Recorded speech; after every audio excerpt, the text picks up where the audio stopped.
Hello, Margaret. Welcome to GTM Expertise. Thank you very much, Ben. It's great to have you here, and we're really excited to talk to you a lot more about the kind of in the weeds of sales and diligence and cadence and everything go to market when you're scaling. So what would be helpful, though, if you could give everyone a little bit about your background, what you've done in the past, and the kind of roles that you've been doing, that would be really helpful. Okay, lovely. Well, thank you very much again, Ben, for the invitation. So my name is Margaret Davies. I am VP of Sales and Marketing at the Media Cloud Services division within Synamedia. So Synamedia is a big media tech company, private equity owned. My background is in B2B technology sales and marketing. So I started originally in telecoms, working for Eric. And then for the last 20 years, I have always been vendor side in the media and broadcast tech and services. And I've worked across sales, account management, pre-sales, bid management, sales operation, and then through the sales operations route came into product marketing and then field marketing. So end to end. That's Everything great. to do with customers. Fantastic. That's a really good background for this. I think we really want to hear a lot more about the structure on kind of things that we can bring into startups, especially when they can be relatively unstructured, but they do have a structured goal, I guess, with regards to investors and the way that they work. But maybe we can kick off a bit about take yourself back to where you came into a role where you were looking at sort of the foundational elements that you need to have in place before you scale a go-to-market strategy. What are those kind of things that you find that they really need to have in place before they go after that scaling?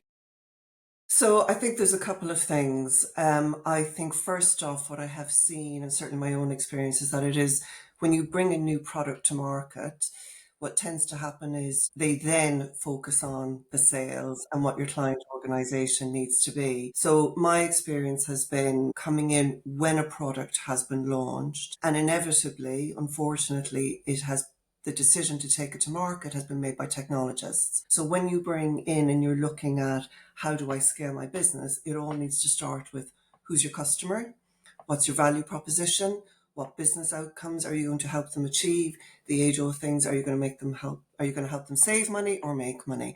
And how do you articulate all of that? And do you have all of the messaging in place? So the foundational building blocks for me will always be, do I understand the customer? And do I really understand the customer in terms of not just the geography or the type of organization, but the buyers? What's the value prop? Have you articulated it? What's your sales enablement? Have you decided your route to market? Is it direct or indirect? And then if you understand all of those things, and it's sort of the topic for today, is do you have the systems and the tooling and the behaviors and the methodology in place to be able to track your activity and understand whether your value prop in the market that you're going after, are you actually seeing the evidence in your sales activity of being able to deliver against that? So value prop, who's your market, and then your entire sort of sales methodology and sales operations piece are, for me, the building blocks that you need to have in place. And my experiences aren't always in place after a decision has been made to take it to market. Sure. That's really helpful. The piece we've talked to a few people about as well is that kind of early stage sales done by the product expert, often the founder or CTO or someone and that's kind of very natural and perhaps less structured because it comes passionately and from the heart. And then as soon as you start to tip into that, like first sales hires, and you start fanning out an organization, that sounds like certainly my experience, an infinitely bigger problem for you to manage. And so how do you kind of get things in place there to make sure that's a shift in the company, isn't it, at that point? So it's really common, and I think you see again, a slightly pejorative language, but you see the early stages very much a spray and pray to approach to sales. So you have all of the enthusiasm and energy and passion of somebody that has designed a product or a service and is taking it to market and is going out to talk to customers. But at the point at which you have launched, at the point at which you are starting to scale, you need to have the ability, and if you're hiring people, you need to be able to track what people are doing, and you need to see the evidence of whether what they are doing is creating leads, moving down through the top of funnel, down through your sales pipeline, and whether you're actually closing deals at the end of it. So you have to put in place, sort of all the methodologies and the tooling and the processes to be able to see the evidence of whether your sales process is working. So what does that look like? That means really boring things like defining your sales stages, having the same language used right across the business for what does a lead mean, what does an opportunity mean, what's the difference between a contact, all of this kind of stuff. You have to make a decision around a CRM, and lots of people say, well, I can just do it in Excel. And then when you're trying to scale a business, that is infinitely not feasible when you were trying to deal with volume of data. And then when you have to do things like, forecasting and probability and all that good stuff. And then whether you've brought salespeople in or not, you have to establish those cadences really strictly within your business around when are you doing your pipeline reviews? Are you looking, and how are you managing your people one-to-one? How are you managing them as a team? And how do you drive a culture around transparency, around tracking what people are doing? Yeah. I think we're going to dig into each one of those. Those are great topics because I really want to get to the practical steps and the kind of things that you've seen in your past that help you in your day to day. So one of the kind of areas you mentioned is more at the start of the opportunity journey in qualification frameworks. In my career journey, I've had 5 or 6 thrown at me by various companies, and I guess it doesn't matter as such which framework you're talking about, and everyone's got their favorites. But initially, it's more about just getting everyone on the same qualification framework, so then the rest of the business can rely on what you're feeding back to the business there. So what's your experience there in qualification frameworks, and how can that kind of play out in day-to-day operations within sales? So I think the first thing is you need to think about it that there are 2 qualification frameworks that you are dealing with. The first one is your age-old sales qualification. Has the customer got budget? Is there a need? Is there a compelling event in terms of them needing to do something? And are you speaking to somebody that can actually sign a PO or hold the budget? So there is I would say your more traditional sales qualification needs to happen, and you need to have a methodology around that. But the other part is, because you are launching a new product or a new service, there also needs to evolve, how do I qualify whether my product or service is a fit for this customer? And that's the one that I think is far more fluid. And it is the one where, in establishing your ways of working within your organization, you have to have a super tight feedback loop between sales and product marketing, so that technical qualification questions, the one that pre-sales people have to answer or that salespeople need to be able to establish up front, those qualification questions are documented and understood. And those are the ones that you also need to work through. Because again, what I see happening an awful lot is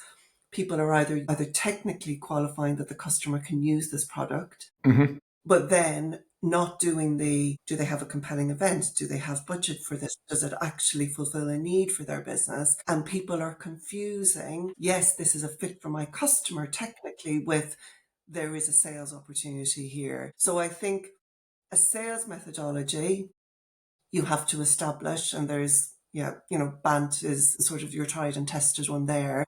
But having the mindset that you are going to constantly refine, how do I technically qualify whether my product or service is a fit, is the one that you have to keep a really close eye on, so that you are constantly refining that, because you will find that changes as over time. That's really interesting. I'm going to share from my side one of the way I visualize it. And if we break it down to sort of, if we're in a B2B SaaS world often, so you have a commercial and a technical person on the vendor side, let's just simplify it, and pretty much the same on the customer side. And often you can get salespeople talking to a commercial person on the other side who doesn't really have the full granular detail, but is very happy to talk about their problems and expose things and keep them busy. They're meeting for coffee. They're talking a lot. Salesperson thinks, oh, good, there's an opportunity here.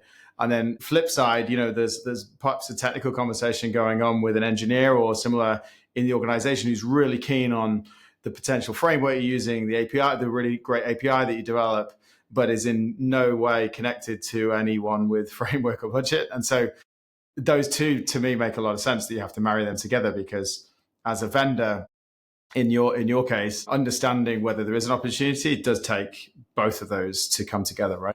It does. And it also leads on then to the importance of defining what is a lead. Because in that situation that you've described there, you can have somebody that will, if you don't have the rigor in place around how you manage your sales team and you're surfacing the transparency of what people are doing, in that example there, Ben, you could have somebody logging what they would say are two leads in the system. One is with the technical contact, one is with the commercial contact. And if you don't have the CRM tracking, or you haven't got the mindset to look at this and go, hang on, we need to join the dots. There are two separate conversations happening with the same organization. How are we knitting those two together, and how are we actually qualifying what's coming in through those two separate conversations to ensure that it's understood that it is one B2B sales opportunity? Because again, what I've seen happening is if you don't establish that case there is, that's two separate contacts, but that is one sales opportunity lead or one lead.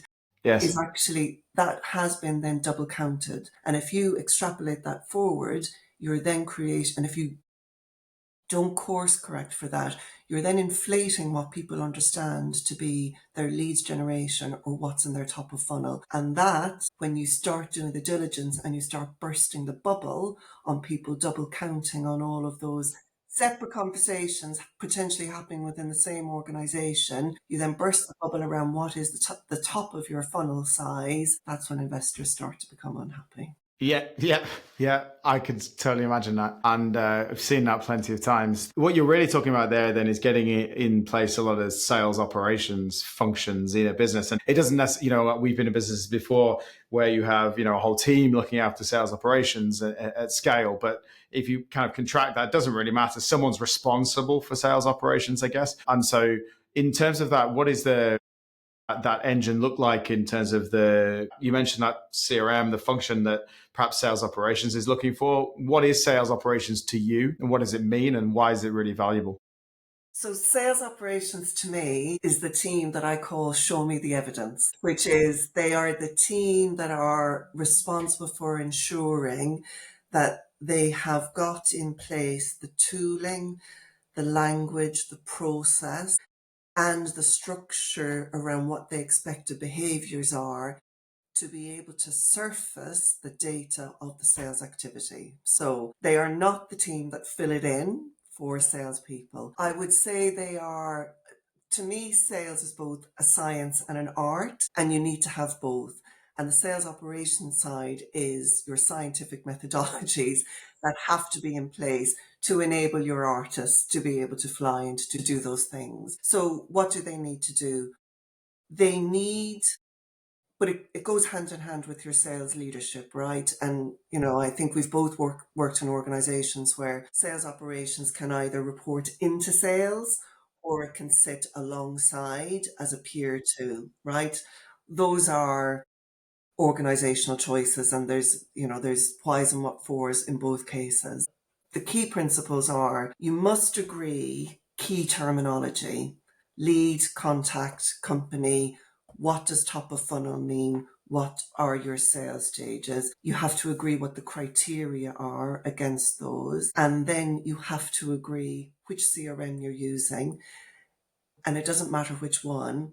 But in startups, you really need to have that basic framework in place. It doesn't need to be scientific. Again, we are not out to kill people with process. But the importance of sales operations is, as long as you can set up the definitions around what are the KPIs that you were looking to manage? And that has to be defined with your finance team, with your leadership team. What is meaningful in terms of how they look at the pipeline? And therefore, how do you structure your sales pipeline reporting to meet the expectations of how you report to your whether it's your leadership team or your investors. So, it's getting in place tooling, definitions, and then agreeing those KPIs and your metrics so that you can surface your pipeline data and your activity tracking in a way that makes sense for leadership team and investors, so that they are able to judge the success or lack thereof of your sales activity, and then go back through that loop that I referenced a couple of minutes ago around continually refining your value prop to the customer, listening to that feedback loop. And that's where the sales ops piece is really, really important, because it needs to show you the evidence of how well you're performing today within an established framework that everybody understands, together with an honesty around, if you're not getting the traction that you need, you go back through that loop of looking with product and with product marketing about your messaging and your enablement. Does that make sense? It does. It does. Yeah, no, it's great. I mean, you're starting to tie things together now about bubbling up and surfacing up, and the kind of tools that you put in place at the ground level that everyone uses day to day have a major impact on the reporting upwards to senior management and ultimately investors.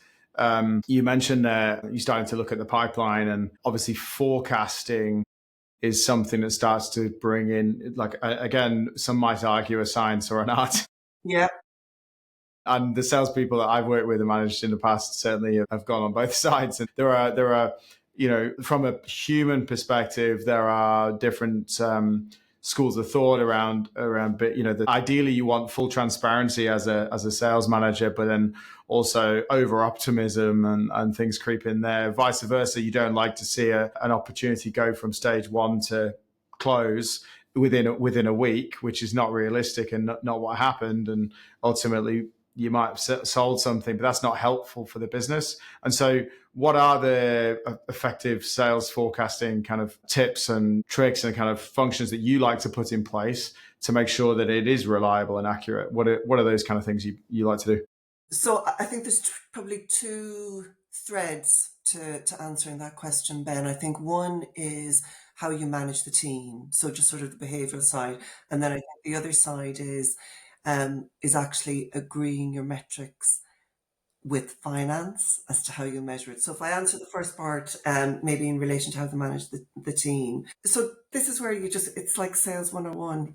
Number one, you have to do one-to-ones with every single member of your sales team on their individual pipeline. And that is the coaching that happens one-to-one with people, right? And that is where, as a sales manager, you are going through with each person what's in their funnel, or what early stage conversations have they got going, and what are their activities. There is no getting away from, you have to put as a manager and as a sales leader, you've got to put the legwork in with your team to help them understand what's in their funnel and to be able to work through with them, so that you are coaching through have you asked about the budget? Have you understood, our procurement going to get involved at some stage? Who have you been talking to around the technical qualification side? So you have to invest in those, in my case, weekly one-to-ones with every single one of your sales members. But that's their time with you to try and coach through that. You also have to do the open forum sales pipeline review. And that is where, and again, there is no getting away from it, but where you have to sit in those pipeline calls with everybody and you bring up your sales dashboards. What's closing this quarter? What's top of funnel for next quarter? Where are we looking at it in terms of our top 10? How are we looking through to year end? And those are what I think are your fast and furious stepping through the sales process. Not meant to be a discussion around an in-depth discussion on any particular opportunity, but that you are giving visibility to the entire team around not what's in your funnel, but you are giving visibility, although that's what the meeting looks like, you are giving visibility to the team of the importance of diligence. Because what they then see in those open forums is, they have an opportunity with a close date in the past, that's what's surfaced. And that's where sales pipeline data is not just about managing the sales team. You're then got that open forum where you're saying to people, you've put, it's got a close date in the past. you told me that would be signed. You're now saying blah, blah, blah, blah. But I am using this data to make some decisions, and finance are forecasting either resource, whether that's hardware, Mm-hmm. whether it's Mm-hmm. delivery, whether that's capability, off the back of that. So one-to-one coaching Mm-hmm. and your weekly forums that need to be fast and furious so that people understand how data has been used. Those are the age-old precepts, and they have to be used, and you don't get away from those. The second side, if I could answer then in relation to the forecasting tooling, is really down to what's your business. This is trickier because, I'm in a business where we are transitioning from traditional hardware and Mm-hmm. software sales to becoming a SaaS business. So, of course, pivoting from businesses that would have reported in one way to now in the SaaS world needing to use terms like ARR and MRR, and what does indexed revenue mean? How do you pay commission against it? What constitutes a booking, etc., etc. So the KPIs are going to need to be specifically agreed with your business leaders, with your finance leaders, because how your sales pipeline is measured has to be against what are those business metrics that you need to grow. Totally. The bit that I'm kind of curious on is with that resource. You mentioned that resource, which I think is really key, because in startups they're even more limited for resources. I mean, everyone feels limited for resources, no matter what scale of company they're in, I suppose. But particularly in startups. And so you mentioned there the importance of having the forecast accurate, because if you've got a closed out in the past and now you want some resource for that opportunity, you at the higher level are making different decisions around where you place your product experts, your solutions engineers, your perhaps even engineering build in the background, because they're building features for that particular customer, or they're supporting a complex proof of concept or whatever it might be. How do you get that kind of conversation going where an individual is not particularly helping with that, and you might have a very small team, I suppose, and so is it just making sure that everyone is in the room? Are you careful to ensure you manage who's in the room? How much transparency does that go to, all the way to engineering, for example? So from my own experience, transparency trumps everything, right? So but what you also have to go into this with is your eyes open, in that when you're in a startup style organization where you're onboarding people, you are trying to improve your sales operations, you are trying to coach people through situations, you're going to get things wrong, right? So therefore, if you can drive a culture where you're creating transparency around what you're forecasting in or out and why, and you're being honest with your team about it, and you're being honest with your management team about it, then that's the best that you can do in this situation, is my experience. There Yeah. is no, actually, Ben, I think we all bear the war wounds of having forecasted something in Sure. and then the deal falls apart, Yeah. or not forecasting something in, and then suddenly you have the hero salesperson going, look what I got. I got a PO signed before the end of the quarter. And everybody is like, no one thought that that was coming in. And now we've got a deliverable early in the next quarter that we hadn't budgeted for. We all bear those war wounds. I don't know that there is any foolproof methodology to prevent against that, which is why I would constantly come back to, you have to continue to refine and work with the one-to-one coaching, team transparency around the importance of, being transparent about what you're doing, the shared understanding of the KPIs and the metrics, and the shared understanding of what it is you are forecasting in and Mm. why, and is everybody, because I think where the real problems come for is, and again, and I see this day to day, is when a forecast in for finance means something quite different to Mm. what forecast in means for a salesperson. And that's where you become undone. So I think if you can drive alignment across your internal stakeholders, and everybody goes into this with particularly in that startup environment where you need to continually refine, continually check that everybody has that shared understanding, that's probably the best that you can do to prevent those gotcha moments. And I think what you're really trying to do there is, you mentioned transparency and allowing your salespeople to make mistakes without fear of fear of, you know what I mean? That balance is really tight. Obviously, you're looking for accuracy and you're looking for transparency. But what you don't want to put in place is this kind of dog eat dog kind of cutthroat sort of, well, it wasn't in forecasts, where is it? And sort of that kind of mentality. And I think it's obviously, I've seen all sorts, and there are definitely negatives to not holding people to account, right? And accountability is obviously so that's more of a human kind of to human behavioral culture that you've got to drive as a leader, right? And I think that's a skill and something I think if you were certainly in a startup and you found yourself in that role, making sure that you are thinking about your behavioral characteristics, and maybe you're not the right person for that because it can be difficult when you're in an organization, you're so close to everyone, to ask those difficult decisions and still have that great relationship that you're trying to build in culture. And so what we've certainly seen from that point of view is creating a little bit of distance as well, right? So you can ask those difficult questions.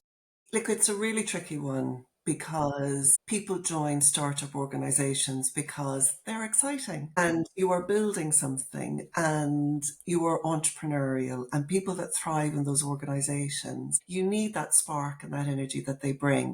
But the reality is you're trying to build a business and you are working towards building a funnel, and you have to be accountable to your investors, and cold hard numbers don't lie. So you're absolutely right in that there has to be, back to I suppose the art and the science, there has to be a level of cool-headedness, rigor around running your pipeline calls, working with your team, having clear methodologies and making expectations clear. And then through coaching people one-to-one, you really will figure out, are they going to be the right fit for your business or not? And, those things all take time and you have to work through them. But you're absolutely right in that at some point in a startup, you move beyond being all in it together. And this is where you're building something too. You need to be held accountable to your numbers. And that's the balance that I think any leader in that type of style organization will grapple with.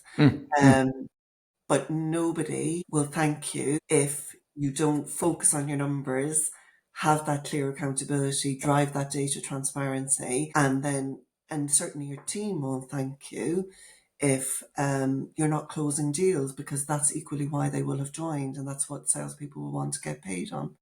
Absolutely. That's good. That's really good. I really like to talk a little bit more about some of the common pitfalls that you might have seen. We try to balance here on GTM expertise the rigor and the experience and everything, but it's a difficult and tough environment working in a fast-paced sales organization. Sort of mistakes or pitfalls that you've seen that commonly pop up in those kind of organizations, and how could you get around them?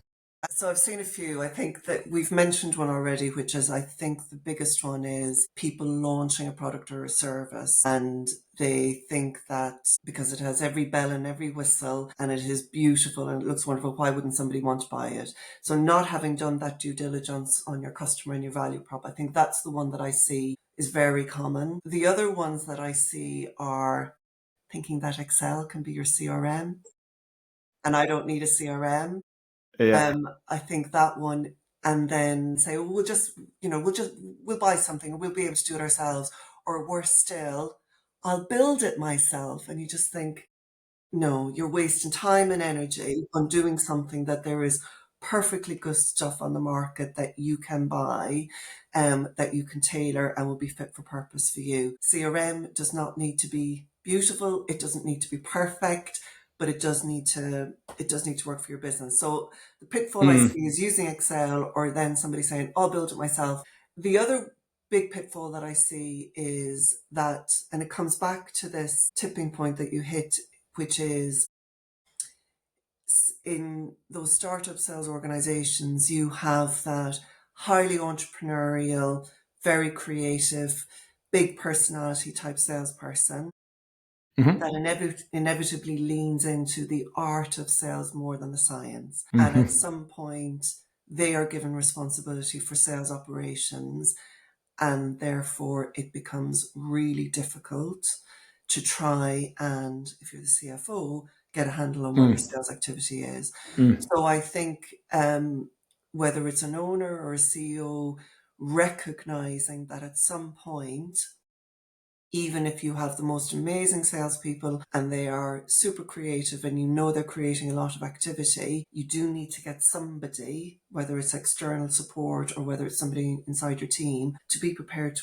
pour very cold water over that enthusiasm and go through with a very scientific eye around, have we firmly established what's a lead? Have we firmly established what's a sales opportunity? Are we understanding the difference between your technical and your commercial? You know, you need somebody that is going to counterpoint, and it can be a little bit of a, you know, it's a bit of a cultural wake up moment, but that Yeah, point does need to come because you're inevitably trying to grow a business. you At are. some point, somebody, I call it, you know, you're going to need to evidence what you're doing, and you need a little bit of that cold sort of discipline. It's a science. I need to go through this. We need to establish some methodologies, and hopefully that framework then enables your, you know, your creative salespeople to fly.